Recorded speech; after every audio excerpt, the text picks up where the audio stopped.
Today what we're going to go through is basically a business legal checklist. So it's some of the basics that you need to know if you want to become an importer or distributor.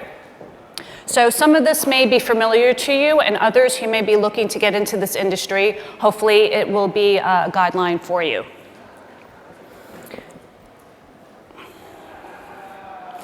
Okay, so as you may be aware, there's a three-tier system in the alcoholic beverage industry. So each tier is separated for financial reasons, and the top tier is usually referred to for the suppliers, manufacturers, and importers. The next level would be wholesaler or distributors, which are interchangeable, and then the retail level. So the supplier or the importer manufacturer imports brings in the products and sells it to the wholesaler, and the wholesaler in turn sells it to the retailers. And then the retailers in turn sell it to the consumers. So you're not going to be able to get your products directly just from the importer. So if you're looking to start a business, you want to determine what it's going to be. Do you want to be an importer? Do you want to bring in products in from overseas into the United States? Do you want to be a distributor? Then you're going to be selling to possibly other distributors and retailers. Or you can actually do both. You can be an importer and a wholesaler. So today, of course, there are other operations you can have. You can be a winery, you can be a brewery, you can have a distillery. But for today's purposes, we're just going to talk about importers and wholesalers. So once you decide what type of business that you want to have, so say I just came back from a trip from Italy, had some fantastic wines, some amazing spirits, and I thought, you know, why don't I come back home and then start this business? I could share with my friends, family, and then others who haven't been exposed to maybe this winery or distillery. So I decided that I'm going to start my business in New York, because at least if I'm resident here, I don't have to fight the traffic. So I'm going to start my business, I'm going to open up an office here, but then I may not just want to sell those products in New York. I may want to sell them in New Jersey. I may want to sell them in Connecticut. Maybe I want to go down the eastern seaboard to Florida. Maybe I'm going to be really, have grandiose plans, and then I'm going to go nationwide. I'm going to sell in California and in between. So once I determine that, then I can really understand what I need to do to actually start this business. So, what kind of legal structure do I want? You know, there are things as sole proprietorships. I could just have my own business.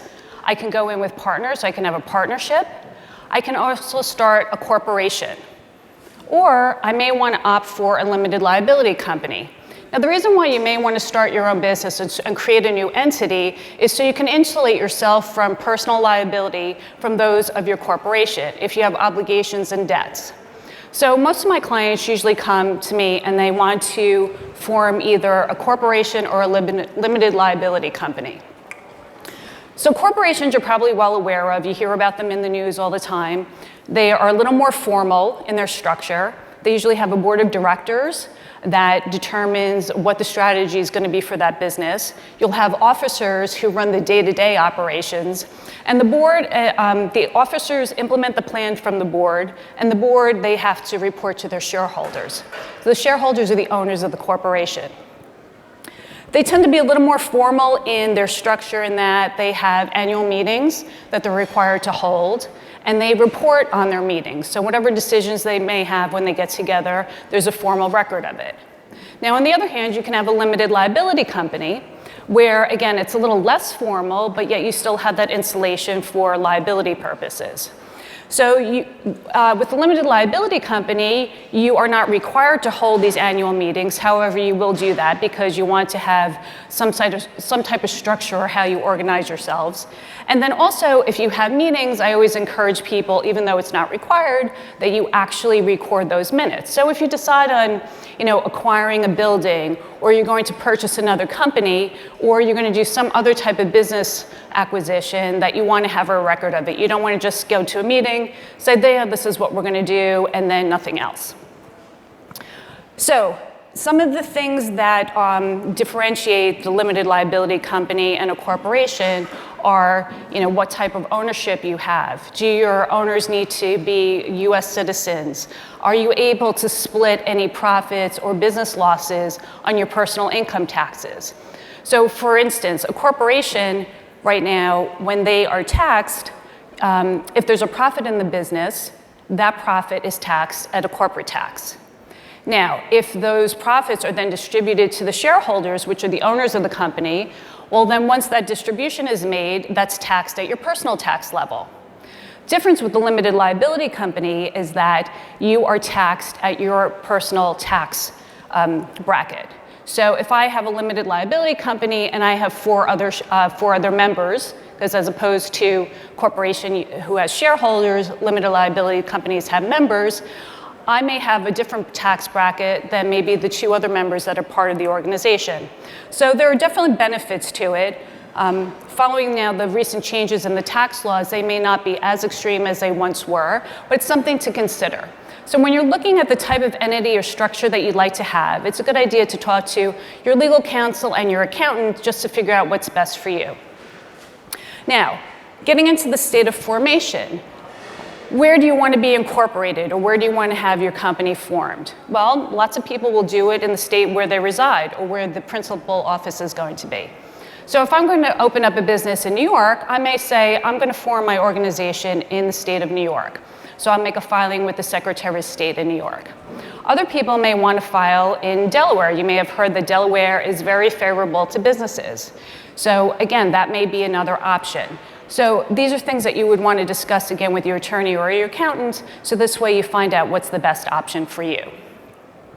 Getting into the ownership structure, again, what type of organization do you want? How is it going to be set up? Are you going to be working with friends and family? Do you think you're going to keep it small? Do you think that you're looking to the future that you want to be acquired? Well, then in such case, maybe you want a different entity than you originally thought, something that allows you to grow. Maybe you want to be able to get investors down the line. And then management structure. Again, how formalized do you want to be?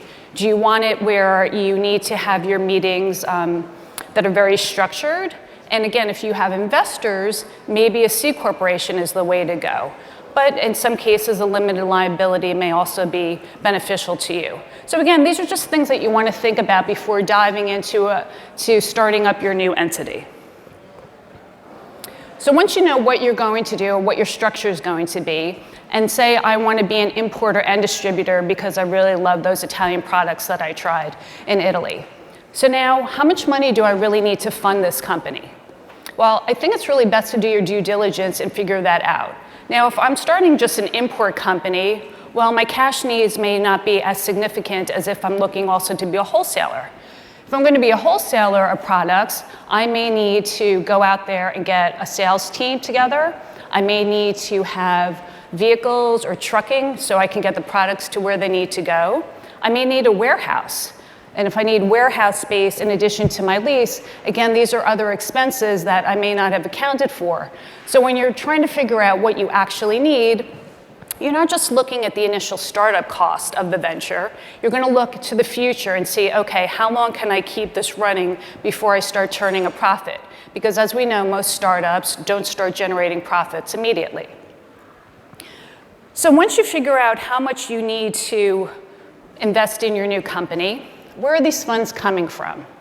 Well, some people may start out small, and they may have their own personal funds set aside, and they're going to invest that into this venture. Others may look to others to get some financial help. So maybe there's a gift involved, that someone will gift you some money to help you start up your organization. You may go the conventional route and get a loan. You go to the bank, you tell them what you're looking to do, that you're starting a new business, and take out a conventional loan.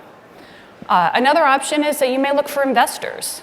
So if I'm looking with my small company that I want to bring in investors, it could be friends and family, it could be other acquaintances that they meet certain thresholds to be an investor in my company, then what I would do is issue a private placement memo and give them a subscription agreement so they know that they're purchasing X number of shares if it's a corporation, or units if it's a limited liability company, and what the fee is going to be per unit. So this way, again, everything you want to have documented, it's not going to be based on a handshake. And there's actually a reason for this. Because when you're going to go apply for your permits, you need to be able to show where the source of funds are coming from. So if I just go and say I'm going to start up this business and I have a sack full of money and say, hey, great, I have $100,000 to start my business, Well, that's fine because I have the wherewithal to do it because now I have money. However, when they're looking for my permit application, I have to show where the source of funds are coming from. So if it's personal funds, that's generally easy, right? You have a bank account, you show them your bank account, a withdrawal of $10,000, and it's going to be transferred into the new business account. If it's a gift, well, generally what they'll want to see is a gift letter. So if I give somebody $10,000 to start their business, I would write a letter saying, yes, I issued this $10,000 to so-and-so for this amount. Now, a loan obviously is much easier. You go, it's a commercial loan. We know when you sign a loan, you're signing your life away. There are lots and lots and lots of documents, and you would be able to show where that source of funds, where the source of funds are coming from. And then lastly, with equity investors, again, if you have a subscription agreement, then you're able to show the documentation. I had 10 investors invest in my company. They purchased X number of shares or units. This is what they paid for it. And so now the picture is rounded out where the funds are coming from. And then the last thing I think to consider when you're looking at who may be investing in your company or who may become part of your ownership is tied house considerations. So we were talking about the 3-tier system, and you have your importers, your wholesalers, and your retailers. So if there's a retailer that wants to invest or be an owner in your company, that's going to be problematic, because you can't have a retail license and either an importation or wholesaler license. So when you're screening people or looking for them to become part of the organization, you may just want to double check and see if they have any interest. Because normally what they'll do when they're scanning as to who owns a company, if you have 10 or less shareholders or members, then they're going to want to look at or have personal questionnaires from all those individuals. If you have more than 10 shareholders or members, well, then they're going to look at people that hold over 10% of the holdings. So again, so to avoid any hiccups with your application, it's something that you want to screen for in advance. So now what kind of permits do you need? Well, the first thing to do if you're going to start your business is you need to get a federal basic permit. So depending upon if you're going to be an importer, you'll get an importer's basic permit. If you're going to be a wholesaler, it would be a wholesaler's basic permit. And also at the federal level, you can get a combined permit. So it's slightly less paperwork, not that much, but you can get a combined permit to do both. So once you do that, and you are approved and you get your federal permit, then if you're going to be an importer, you also have to register as an alcohol dealer with the TTB. So now that you have your federal license under your belt, what do? How do you start operations? Well, of course, you have to do it at the state level too. So the federal, because we have our federal guidelines, overall laws, and then each state has their own individual laws. So if I'm going to open up my business in New York, well, then I'm going to have to apply for those permits locally. So I would go to the state liquor authority and apply for an importer's permit if I'm going to be an importer in New York. And then also, if I'm going to be a wholesaler, I have to determine what type of wholesaler I'm going to be. Do I want to be a wine-only wholesaler, or do I want to be a wine and spirits wholesaler? Well, I'm going to opt for the wine and spirits wholesaler because I like those products in Italy, right? The wine and the distilled spirits. So then I would apply for those permits in New York, and then once those are issued, then I can start my operation in New York. But now what about those other states that I was interested in selling into? What if it's New Jersey? What if it's Florida? What if it's Nevada? What if it's California? Well, I can't just sell because I have my federal basic permit and also my New York permits. So now I have to look to those individual states and see what I need. So if I am going to sell to another wholesaler in another state, I may need an out-of-state dealer's permit, or I may need an out-of-state shipper's permit, or whatever permit that is required for that particular state. So providing everything is fine, I got my other permits, my federal and my New York state permits, assuming that everything is good, I should be able to get those in the other particular states. Now, in addition to those permits, because you haven't filled out enough paperwork, you need a certificate of authority to do business in those states as well. Again, this is a nominal filing. It's not very costly, but it just allows you to do business.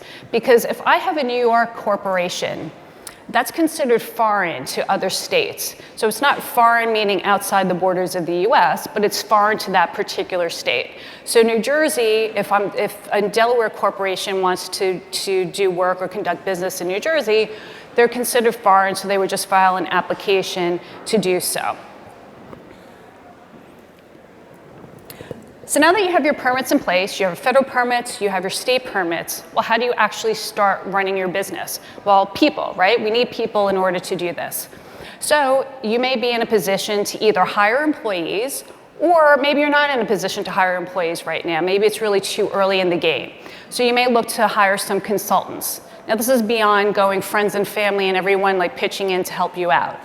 So if you're going to go with employees, again, if you're a company just starting out, you may not have lots of resources to help you issuing these letters or screening people to come on board. But what you do want to have is, again, some form of documentation. I apologize, I'm a lawyer, I like paper. And so if you go with an offer letter, it doesn't have to be something that's extremely extensive. It doesn't have to be a 10-page document. But you want something that is a couple of pages that says, you know, we're offering you this position, you're going to start on X date, this is your salary, these are the hours of the office, this is your title, here are your vacation days or paid time off, and whatever else is pertinent for that position. And then again, because if we're going the simple route, if you bring somebody on board as an employee, and for some reason they either leave voluntarily or they're dismissed, you want to have some form of protection for any confidential information that you may have for your business.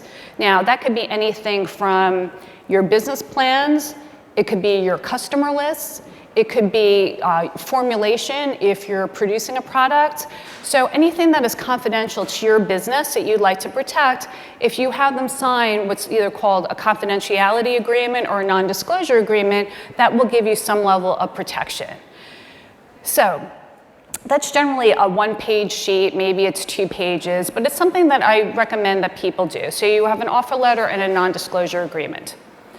Now, if you're dealing with consultants, so again, somebody that's coming on board that's not full-time, maybe they're helping you out on a particular project. Maybe they're getting your website on board or up and running. Maybe you want them to design your labels. Whatever that may be, and it doesn't encompass full-time employment, you can deal with a consulting agreement, again, could be something that's very short, that's talking about the scope of work that they're going to be providing for you, the compensation, and the expectation of what type of deliverables that would be. Are they going to provide you with a full label for your product, and they're going to do that within 2 weeks? Well, you want to just include that in your document. Now, confidentiality agreements can have the non-disclosure provisions included in it, or again, if you want to go the simple route, you can just have a very short consulting agreement and then provide the standard NDA or confidentiality agreement to have them sign it. Because again, they may be working on projects for you that a competitor may be working on too. Maybe they're designing your label. Maybe they're talking about events that you're going to be holding. Maybe they're preparing the demographics for your customer, your ideal customer. So again, they're collecting data information that you don't want your competitors to have. When you get into more sophisticated employment agreements, generally when you're dealing with probably executives or the management level, you may want to have some restrictive covenants in there, which prevents those individuals from competing with one of your competitors. So if I have my CFO that I've worked with for 5 years, and for whatever reason we part ways, well, here's somebody who's been working on my budget, they know my plans, they know what I'm going to be doing, the marketing plans or sets for the next 5 years out, and they've been working with me for 5. So maybe I don't want that person to go to my competitor, who's my brother, because we're not talking, and he's out there trying to beat me in my own business. So I may put in a non-compete restriction. Now, non-compete, maybe he could not compete for 6 months, maybe it's a year, but there's usually some form of compensation that I would provide because I can't just restrict somebody from earning a living. And then another type of restricted covenant that's common would be a non-solicitation. How many times have you heard that someone has a business, there's a falling out, and then one of the partners leaves or one of the parties in management leaves, and what do? They cherry pick the good employees. They take 5 of your key employees, and now what? Now you don't have a business.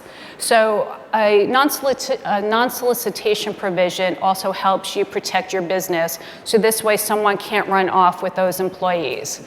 And it's not always just limited to employees. It could be customers that you do business with. So again, it's something to consider. Everything here that I'm mentioning isn't an absolute, but they're just suggestions as you're building your business and you're growing. And then the last thing is an employee handbook. So whether you work at a company right now, you may have an employee guide or employee handbook. Basically is a culmination of all the different procedures that you need to follow at the company. It could be, what hours you need to work. It could be, what do you do to get reimbursed for expenses? If there's a sexual harassment claim, who do you go to? How do you report that? What do you need to do for submitting in for vacation time or time off? So these are just things that you want to put together because, again, the day and age that we're in right now where everyone's looking to sue somebody, you want to be pretty consistent in your policies. So you don't want to give Sally 5 days off, but when Tom asks you for it, you say no. Or, Joe gets 2 weeks vacation because his family lives in another country, but when Lisa asks to go on vacation just because she wants to visit another country, you say no. So again, you want to try to keep your procedures and policies consistent. So now that you have your employees on board, you have your consultants, well, now you're looking for your suppliers and distributors, depending on which tier you're in, or if you're an importer or distributor or both. So again, you may be confronted with somebody coming to you and say, okay, I'll work with you. However, I want you to sign this non-disclosure agreement or confidentiality agreement. But it may be one-sided. So again, what they're trying to do is protect their interests for their business. They may be in existence for 50 plus years in Italy or wherever they are, and they come to you, you're starting out or you're a newer business. Well, they say, well, why am I going to give you all my plans and the information for my pricing, for my products, or what I'm going to be rolling out the next couple of years, unless I have some assurances that you're not going to tell everybody else? So if somebody comes to you, what I would normally recommend is that you make that confidentiality agreement or non-disclosure agreement mutual, right? Because you may be disclosing plans that you have or ideas for that particular company, and they're going to be disclosing their ideas to you or their products, and this way you both have a good level of comfort. So now, once you get past the NDA, you may go into a non-binding agreement. So you'll negotiate what your terms are going to be, and then somebody may issue you, or you may issue to the other side, what could be either called a term sheet, a letter of intent, or a memorandum of understanding. So basically what these documents do, they're going to highlight broad strokes as to what you've agreed to. Maybe you've agreed to import wine, a particular brand or brands.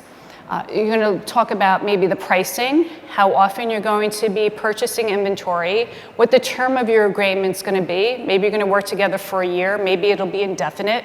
Maybe it's 5 years. And then it may have loose terms about, if you terminate, what happens. So these non-binding agreements are good because they outline what your arrangement is between the two parties. However, that's not a definitive agreement. And when I say definitive agreement, I mean that's the agreement that you actually sign, that you live by. So that could be an importation agreement if you're importing products. It could be a distribution agreement if you're working with a different distributor. So once that's agreed to, then once you go through your definitive agreement, it's going to be a little more robust. You may talk about, now, how do you terminate your arrangement together? If you have intellectual property, if there are trademarks involved, are they authorized to license those marks to you? Do they own them? Whatever reps and warranties that they're going to make, that would be in the definitive agreement. And again, everything is going to be a little more robust with information. So now once you sign your agreement, what do you need? Well, now to bring that product in, you have an agreement, but in order to bring it into the US, you need an authorization letter. So the supplier would issue that letter to you, you would file it and say that generally you'll be the exclusive importer of that particular product. And then once you have that, the last thing that you need to do is file, that facility has to be registered as a facility because they're going to be producing product that's coming into the United States, and also they need to receive notice as to when that product is coming in. This was implemented under the Bioterrorism Act after 9/11. So compliance issues, again, we're extremely heavily regulated in this industry. So there's certain things and certain formalities that we have to go through before bringing product in. So one of them is a certificate of label approval. So again, we have our agreement with our supplier to bring products in, and now in order to do so, the product has to be properly labeled. So a certificate of label approval is something that is submitted to the TTB, and it has to follow strict standards as to the type of product it is, the volume, alcohol, and some other information that is requested. So again, it's a simple form, it's easy to fill out, a copy of the label is included, and then once that's approved, then you can generally start bringing product in. Now, in some cases, there's a pre-COLA product evaluation, and what that is, in certain countries and certain products, you may need to provide either a formula, you may have to provide samples, and also talk about various ingredients, because certain ingredients and products outside of the US are not permitted to come into the US. So in certain cases, you may also have that extra step involved. And now once you now have your federal COLA approved, now you're able to start applying to go into the states, so the states that you decided to work with. So some states require brand registration, so you would have to file which brand you're bringing in. Usually it's the brand, the type, the size, and whatnot. And then in some other states, you may be required to price file. Now, price filing is not required in all the states. However, they do this so people are on a level playing field. So if I'm selling a particular product in New York, and say that, say my friend John is a retailer, and I really like him and I want to help his business, and he said he would help my business, so I want to sell it to him at a great price.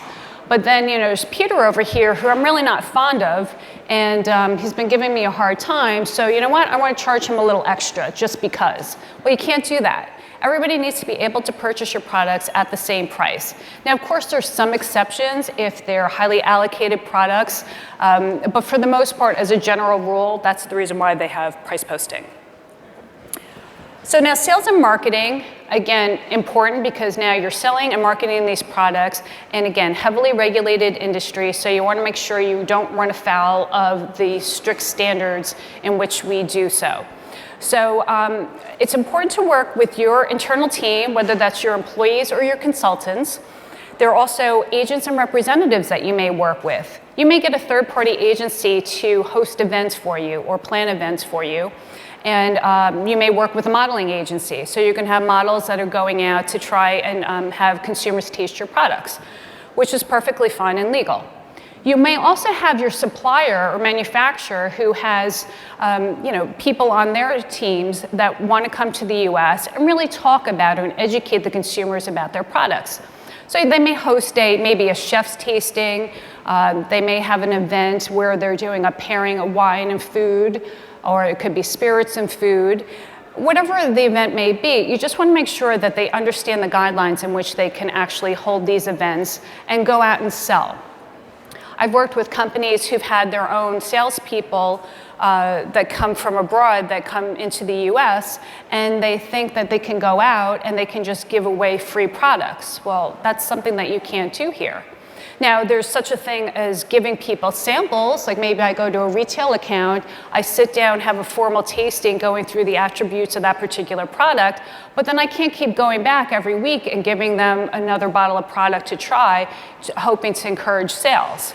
So it's really important to go through and understand what these standards are, both at the federal level and at the state level, and then educate your team, and then also work with your suppliers or your third-party vendors that are helping you.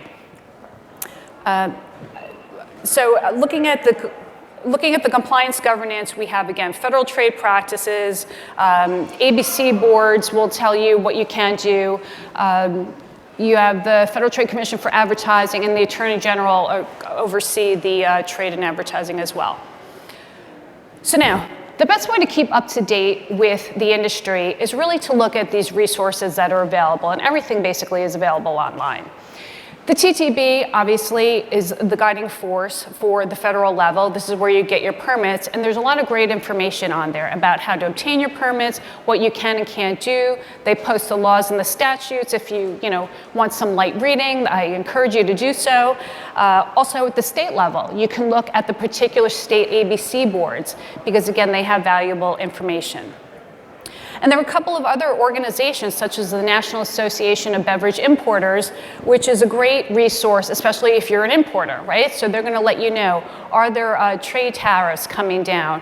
What has been, what's not permitted to come in? What ingredients is in a certain product that's not permitted.